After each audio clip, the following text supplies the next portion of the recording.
normal students আজ আমি পড়িম class 10 और ম্যাথ চ্যাপ্টার নাম্বার 12 বৃত্ত সম্বন্ধ নিয়ে কালি তো স্টুডেন্টস অনুশীলনী 12.2 1 পৰা 7 লৈকে পঢ়িছো আজি আমি তোমালোকক 8 নম্বৰ অংকটো সমাধান কৰি দিম কোৱেশ্চন নম্বৰ 8 ত কি কৈছে চাবা 15 মিটাৰ বাহুৰ এখন বৰ্গক্ষেত্ৰ আকাৰৰ গাহনি পথাৰৰ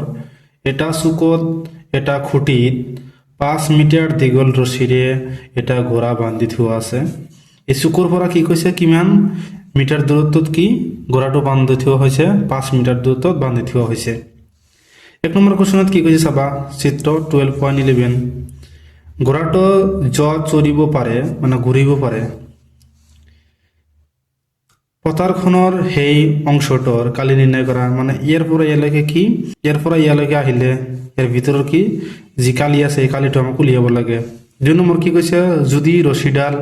5 মিটাৰৰ হলনি 10 মিটাৰ দীঘল হয় চৰণীয়া অঞ্চলটোৰ বৃদ্ধি নিৰ্ণয় কৰা ব্যৱহাৰ কৰা পাই ইজ ইকুৱেল টু 3.14 যদি এই ইয়াত কিমান আছে ইয়াৰ পৰা ইয়ালৈকে কিমান আছে 5 মিটাৰ ইয়াৰ পৰা ইয়াৰ 5 মিটাৰ এতিয়া যদি 5 মিটাৰ হলনি 10 মিটাৰ কৰা হয় তাহলে কিমান বেছি হল হেতুৰ আমাৰ কি কালি উলিয়াব লাগে সাব স্টুডেন্টস তোমালোকক উলিয়াই দিম তো স্টুডেন্ট হেতু হল চিত্ৰ ওৰ পৰা বি ওৰ পৰা এ কিমান আছে 5 মিটাৰ দূৰত্বত ঘোঁৰাটো বান্ধি থোৱা হৈছে এইখিনি প্ৰথমত কালি উলিয়াম তাৰ পিছত ওৰ পৰা ডি ওৰ পৰা সি কিমান আছে 10 মিটাৰ মানে বেছি কৈ দিছে তেনেহলে এই বেছি হোৱা এইখিনি কালি উলিয়াব লাগে আমি কি কৰিম প্ৰথমত এটো কালি উলিয়াম তাৰ পিছত ডাঙৰটোৰ কালি উলিয়াম ডাঙৰটোৰ পৰা এই সৰুখিনি মাইনাস কৰি দিম এইখিনি ওলাই যাব তো সাব স্টুডেন্টস তোমালোকক কৰি দিম তো চাবা আমি ওৰ পৰা বি কিমান জানো 5 মিটাৰ ওৰ পৰা এলৈকে কিমান জানো 5 মিটাৰ এটো প্ৰথম ব্যাসাৰ্ধ ধৰিম আমি দীঘল ব্যাসাৰ্ধ ধৰিম আমি তাৰ পিছত দ্বিতীয় ব্যাসাৰ্ধটো কি ধৰিম 10 মিটাৰ আমি ব্যাসাৰ্ধ ধৰি পেলাই অংকটো সমাধান কৰিম চাবা আৰু কোনটো আমি কিমান জানো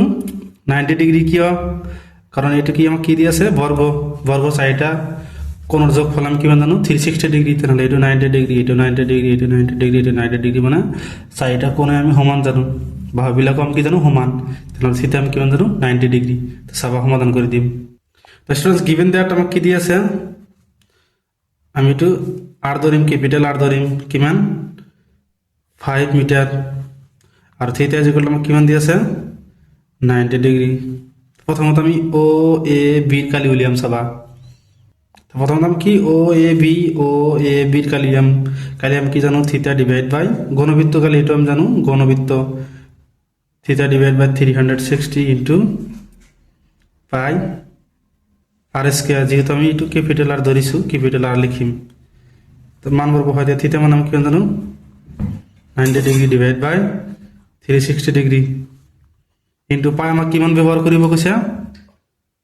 3.14 ইনটু আৰ মানে আমি কিমান জানো 5 মিটাৰ 5 স্কয়ার আছে আমি ডাবল লিখিম এতিয়া সেন্টিমিটার স্কয়ার নহব কারণ আমরা একটু কি দি আছে মিটার তেনেহলে কিমান হ'ব মিটার স্কয়ার 0 আর 0 ক্যান্সেল কৰিব পাৰো 9 ৰে ইয়াক আমি ডিভাইড কৰিলাম কিমান জানো 4 সাবস্ট্ৰেকশন আমি কি পাইছো 3.14 ইনটু 5 আৰু 5 পূৰণ কৰিলে আমি কিমান জানো 25 ডিভাইড বাই তলত কিমান থাকিব 4 মিটার স্কয়ার চেষ্টা আমি 4 ৰে এটো ডিভাইড কৰিব পাৰো এটো ডিভাইড কৰিব পাৰো আমি ইয়াক ডিভাইড কৰিম ডিভাইড কৰি যেটো আমি ভাগফল পাম এটো আমি ইয়াৰ লগত পূৰণ কৰি দিম এ ডিভাইড কৰি দিও সবা 4 ৰে কিমান 4 6 গুণ 24 মাইনাস কৰি দিয়ে কিমান হ'ব 1 মনৰ ভিতৰত ভাগ না যায় সেইকাৰণে একটা 0 লবা 0 লিয়াত এটা পয়েন্ট কিমান বাৰ যায় 4 2 গুণ 8 মাইনাস কৰি দিয়ে কিমান হ'ব 2 2 কম ভাগ কৰিব নোৱাৰো সেইকাৰণে আকৌ এটা 0 লম 0 লে কিমান হ'ব 20 20 ৰ ভিতৰত 4 কিমান বার যায় 5 4 5 গুণ 20 0 থাকে তেনেহলে ভাগফলটো কিমান হৈ 6.25 6.25 এর লগত আমি 3.14 টো পূৰণ কৰি দিম চাবা 3.14 ইনটু 6.25 মিটার স্কয়ার এই দুটো পূরণ করে দিম চাবা এত পূরণ করে দিয়ে 3.14 6.25 4 5 গুণ 20 0 হাত থাকে 2 5 1 গুণ 5 আর 2 হাত 3 5 গুণ 15 এক ঘর ক্যান্সেল 4 2 গুণ 8 2 1 গুণ 2 3 2 গুণ 6 এক ঘর ক্যান্সেল 4 6 গুণ 24 হাত থাকে 2 6 গুণ 4 দিয়ে 8 হাতত না থাকে 3 6 গুণ 18 যোগ করে দিয়া 0 15 হাত থাকে 1 7 9 13 और 3 হাত থাকে 1 তো স্টুডেন্টস 15 और 5 হাত থাকে 1 এটু যোগ করে 7 7 और 4 11 11 হাত আছে কিমান 1 তাহলে কি হবে 12 12 এর 2 হাত থাকে 1 1 আর 1 যোগ করে 2 2 লগত 6 যোগ করলে 8 8 আর 8 যোগ করলে 16 আর 6 হাত থাকে 1 1 আর 8 যোগ করলে কিমান হবে 9 তাৰপিছত 1 তো স্টুডেন্টস আমি পূৰণ ফল কিমান পাইছো এইটো পাইছো ইয়াত আছে দুটা কৰাৰ পিছত পয়েন্ট ইয়াত আছে দুটা তেনেহলে দুটা দুটা যোগ কৰিলে কিমান হ'ব 4টা ইয়াত পয়েন্ট আহিব তেনেহলে আমি কি কিমান লিখিম 19.6250 লিখিব নালাগে পয়েন্টৰ পিছত 0 লিখিব নালাগে তেনেহলে কিমান হ'ব স্কয়ার 19.625 সেন্টিমিটার 19.625 মিটার স্কয়ার এটো হল কি ও এ বি ৰ কালি এতিয়া আমি ও সি ডি ৰ কালি উলিয়াম চাবা তাৰ পিছত আমি উলিয়াৰ পিছত আমি এখিনি মাইনাস কৰি দিম এখিনি ওলাই যাব চাবা তো স্টুডেন্টস এতিয়া আমি কি কৰিম ও সি ডি ৰ কালি উলিয়াম লিখিছাম কি জান থিটা ডিভাইড বাই 360 ডিগ্ৰী ইনটু পাই r1 স্কয়াৰ r1 কি ধৰিছো যেহেতু 5 মিটাৰ টু কি ধৰিছো r এতিয়া আমি কি 10 মিটাৰ টু কি ধৰিম r1 তেনেহলে ইয়াৰ ব্যাসাৰ্ধ বা দিগলাম কি ধৰিম r1 কিমান 10 মিটার থিটাটো সেমে থাকিব কিমান 90 ডিগ্রি এতিয়া মান বহাই দিয়া থিটা 90 ডিগ্রি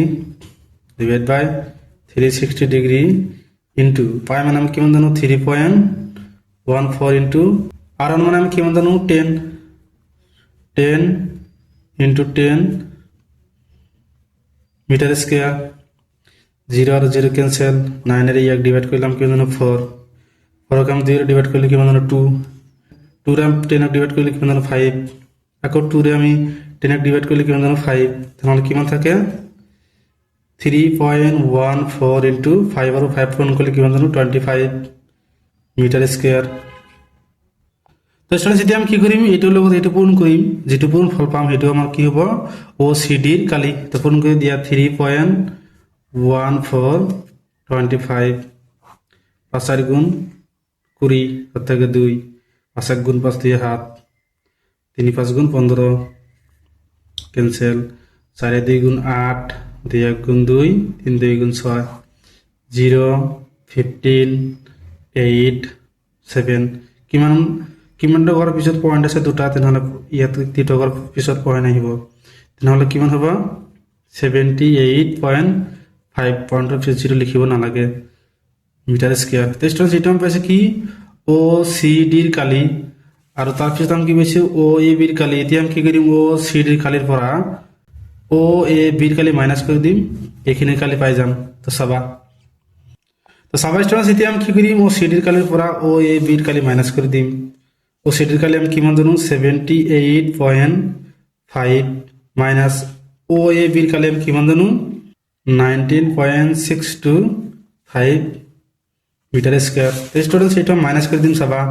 78.5 তো চাবা স্টুডেন্ট ইয়ার পয়েন্টৰ পিছত কিমানটা অংক আছে তিনিটা তেনেহলে ইয়াত আমি তিনিটা অংক বনাম 0 লৈ আহিম পয়েন্টৰ তলত পয়েন্ট লিখিবা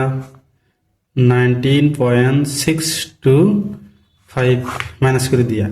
0 ৰ পৰা 5 মাইনাস কৰিব নোৱাৰো ইয়াৰ পৰা এক দাল লোৱা 10 ৰ পৰা 5 মাইনাস কৰিলে 5 ইয়াত থাকে 9 9 ৰ পৰা 2 মাইনাস কৰিলে 7 ইয়াত থাকে কিমান 4 4 ৰ পৰা 6 মাইনাস কৰিব নোৱাৰো হেকাৰণে ইয়াৰ পৰা এক দাল লম 14 ৰ পৰা 6 মাইনাস কৰিলে কিমান জানো 8 পয়েন্ট ইয়াত কিমান থাকে 7 7 ৰ পৰা 9 মাইনাস কৰিব নোৱাৰো হেকাৰণে ইয়াৰ পৰা এক দাল লম